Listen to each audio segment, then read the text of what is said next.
Good morning, this is Dr. Will, CBMD, PhD. This is Monday, September 26, 2011, 1:52 a.m. Eastern Time. Quick note. From the comfort of home, web users may have found new planets. Science Daily, September 25, 2011.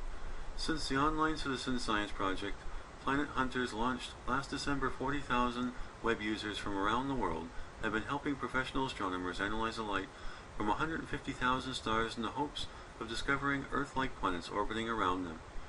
Users analyze real scientific data collected by NASA Kepler mission, which has been searching for planets beyond our own solar system called exoplanets since its launch in March 2009. Good morning, this is Dr. Will, CBMD, PhD. This is Monday, September 26, 2011, 1:53 a.m. Eastern Time. Quick note. Edible carbon dioxide sponge, all natural nanostructures, could address pressing environmental problem. Science Daily, September 25, 2011. A year ago, Northwestern University chemists published their recipe for a new class of nanostructures, made of sugar, salt, and alcohol. Now the same team has discovered the edible compounds can efficiently detect, capture, and store carbon dioxide, and the compounds themselves are carbon neutral. The porous crystals known as metal organic frameworks, MOFs, are made from all natural ingredients and are simple to prepare, giving them a huge advantage over other MOFs. Conventional MOFs, which also are effective at absorbing carbon dioxide, are usually prepared from materials derived from crude oil and often incorporate toxic heavy metals. Good morning, this is Dr. Will, CBMD, PhD. This is Tuesday, September 27, 2011, 6:53 a.m. Eastern Time. Quick note. Science Daily, September 26, 2011. Take your time, hold your horses, sleep on it. When people must decide between arguably equal choices, they need time to deliberate. In the case of people undergoing deep brain stimulation, DBS, for Parkinson's disease, that process sometimes doesn't kick in, leading to impulsive behavior. Some people who receive deep brain stimulation for Parkinson's disease behave impulsively, making quick, often bad decisions. New research into why that happens has led scientists to a detailed explanation of how the brain devotes time to reflect on tough choices. Good morning, this is Dr. Will, CBMD, PhD. This is Tuesday, September 27, 2011, 6:55 a.m. Eastern Time. Quick note. Fossil of an armored dinosaur hatchling, youngest nothosaur ever discovered. Science Daily, September 14, 2011. Researchers at the Johns Hopkins University School of Medicine, with help from an amateur fossil hunter and College Park MD, have described the fossil of an armored dinosaur hatchling. It is the youngest nothosaur ever discovered, and the founder of new genus and species that lived approximately 110 million years ago during the early Cretaceous era. Nothosaur have been found in diverse locations worldwide, but they've rarely been found in the United States. The findings are published in the September 9th issue of the Journal of Paleontology. Good evening, this is Dr. Will, CBMD, PhD. This is Monday, September 26, 2011, 9:52 p.m. Eastern Time. Quick note. Salty water and gas sucked into Earth's interior helps unravel planetary evolution. Science Daily, September 25, 2011. An international team of scientists has provided new insights into the processes behind the evolution of the planet by demonstrating how salty water and gases transfer from the atmosphere into Earth's interior. Scientists have long argued about how Earth evolved from a primitive state in which it has covered by an ocean of molten rock into the planet we live on today, with a solid crust made of moving tectonic plates, oceans, and an atmosphere. Good evening, this is Dr. Will, CBMD, PhD. This is Monday, September 26, 2011, 9:42 p.m. Eastern Time. Quick note. Asia was settled in multiple waves of migration, DNA studies suggest. Science Daily, September 26, 2011. An international team of researchers studying DNA patterns from modern and archaic humans has uncovered new clues about the movement and intermixing of populations more than 40,000 years ago in Asia.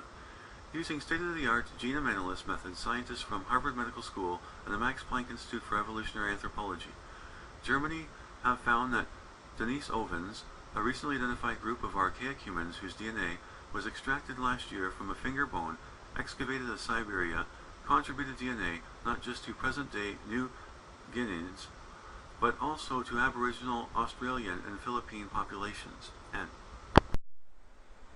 Good morning, this is Dr. Will, CBMD, PhD. This is Tuesday, September 27, 2011, 6:57 a.m. Eastern Time. Quick note. Changing race by changing clothes, stereotypes, and status symbols impact if a face is viewed as black or white. Science Daily, September 27, 2011. An interdisciplinary team of researchers from Tufts University, Stanford University, and University of California has found that the perception of race can be altered by cues to social status, as simple as the clothes a person wears. Far from being straightforward readout of facial features, says the researchers, racial categorization represents a complex and subtle process powerfully shaped by context and the stereotypes and prejudices we already hold. Looking the part social status cues shape race perception appears in Plus One, published online September 26. And good evening, this is Dr. Will, CBMD, PhD. It is Monday, September 26, 2011, 9:45 p.m. Eastern Time. Quick note. Invasion of genomic parasites triggered modern mammalian pregnancy study finds. Science Daily, September 26, 2011. Genetic parasites invaded the mammalian genome more than 100 million years ago and dramatically changed the ways mammals reproduce, transforming the uterus and the ancestors of humans and other mammals from the production of eggs to a nurturing home for developing young, a new Yale University study has found. The findings, published online September 25th in the Journal of Nature Genetics, described in unprecedented detail the molecular changes that allowed mammals to carry their developing young within the safety of the womb rather than laying them in a nest or carrying them around in pouches. Good morning, this is Dr. Will, CBMD, PhD. It is Monday, September 26, 2011, 6:04 a.m. Eastern Time. Quick note. Targeting HIV sugarcoating. New microbiocide may block AIDS virus from infecting cells. Science Daily, September 26, 2011. University of Utah researchers have discovered a new class of compounds that stick to the sugary coating of the AIDS virus and inhibit it from infecting cells, an early step toward a new treatment to prevent sexual transmission of the virus. Development and laboratory testing of the potential new microbiocide to prevent human immunodeficiency virus infection is outlined in a study set for online publication in the Journal of Molecular Pharmaceuticals. And good morning, this is Dr. Will, CBMD, PhD. It is Monday, September 26, 2011, 6:07 a.m. Eastern Time. Quick note. Nitrate levels rising in northwestern Pacific Ocean. Science Daily, September 22, 2011. Changes in the ratio of nitrate to phosphorus in the oceans off the coast of Korea and Japan caused by atmospheric and riverine pollutants may influence the makeup of marine plants and influence marine ecology, according to researchers from Korea and the U.S. Normally, in a marine environment, nitrate is a limiting factor, but increased nitrate in the ocean can spur growth and create a situation where phosphorus becomes a nutrient in short supply.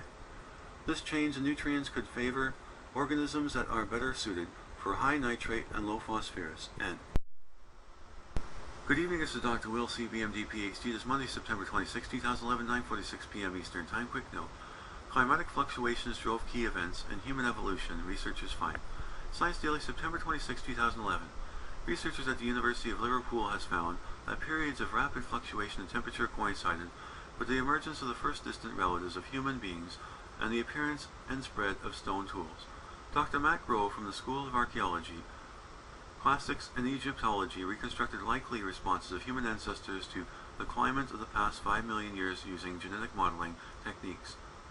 When results were mapped against the timeline of human evolution, Dr. Grove found that the key events coincided with periods of high variability in recorded temperatures.